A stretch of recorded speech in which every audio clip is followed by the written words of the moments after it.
Hi, I'm Maria Sevilla with Sevilla Bodyworks, and today we're going to do a little glute work. This is great for anybody who is concerned with low back care. We're going to use the ball again. If you notice, this ball is the same ball we're using in our other series. It's a little bit more blown up, so you want to definitely, if you have that ball, put a little bit more air into it. We're going to lie on our side, and when we lie on our side, knees are bent. I call this sideline chair position. So the knees are just forward of the hips and the feet are just below the knees, okay? We want to make sure we also have a little space underneath our waist here. Call this like a little mouse house, so that we're not dropped down into the mat. I have a pillow for my head. I'm going to rest my arm under that pillow, lift my waist up. I want to take my tailbone back just a little bit so that I'm maintaining that curve in my low back. So I don't want to flatten and move into like a fetal position. It's very important you think about pushing that tailbone to the back wall. We're going to take the ball and you're going to place it behind your knee and you're going to squeeze it. It's just holding it there, okay? So you're going to hold that ball there and you're going to lift that knee up, okay? So this is about 2 or 3 inches from my bottom knee. I want to keep this lined up. So imagine a wall right in front of you that you're going to maintain that distance the whole time.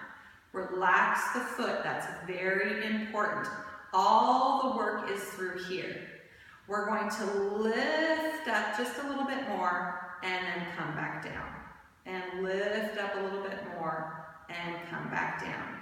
While I'm doing this, the whole entire time, I don't want to drop my waist. So that waist stays lifted, tailbone stays back, that little space in the small of the back is still there.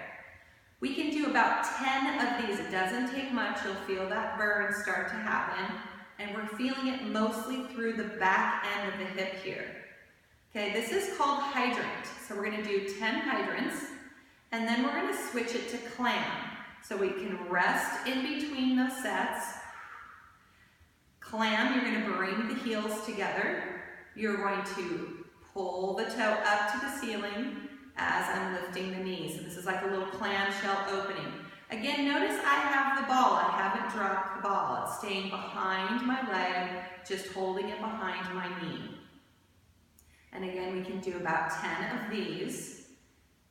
And checking in to make sure my waist isn't dropping, my tailbone is still back. Okay, so let's do 4, 3, 2, and 1. Let's rest between sets.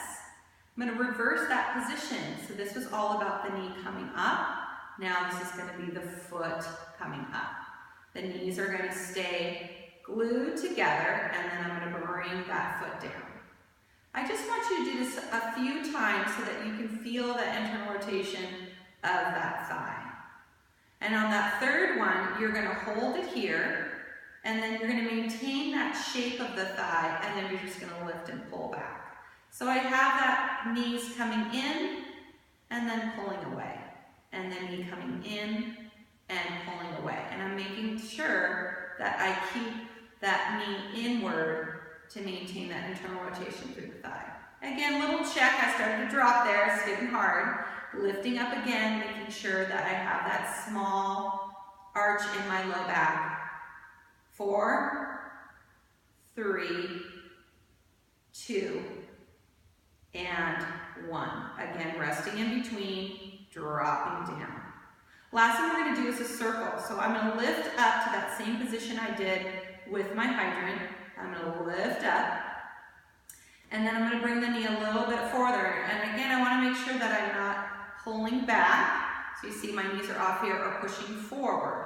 So I want to imagine this wall that's in front of me. I'm going to trace a circle on that wall in front of me, not dropping the ball.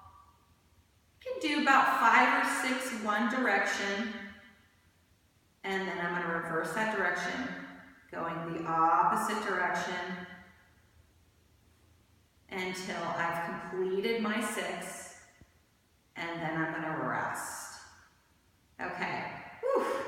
Doesn't look like much, but it does quite a bit. So I'm going to drop the ball here, and then before I turn around to the other side, I always want you to make sure that you do a little stretch. stretch. You're going to roll over onto your back. And there's two stretches we're going to do here. One is our little figure four. So when you stretch into this position, sometimes just doing this and then you feel a stretch here, that's enough. You don't need to push any further. Everybody's different. If this is not enough of a stretch, push into the knee a little bit. Also making sure that your pelvis doesn't shift here. So push into the knee a little bit. And then again, if this is not enough of a stretch, you're not feeling much. And the stretch is making sure that you're about at a slight discomfort that you can hold for about 30 counts. This is enough. You can bring the opposite knee up to tabletop, holding it here and then pushing. Okay? And again, holding about 30 seconds is good. Bringing it down. And then I'm going to take that same leg and I'm going to cross it over. So sometimes again, here is enough of a stretch. If you don't feel much, you can bring the knees in. And then if you want to go further, you can hold and pull. Okay? So again, you want to hold for about 30 seconds, a slight discomfort. Please do not go beyond that. And then bringing it down. And then we can turn around and do the opposite side.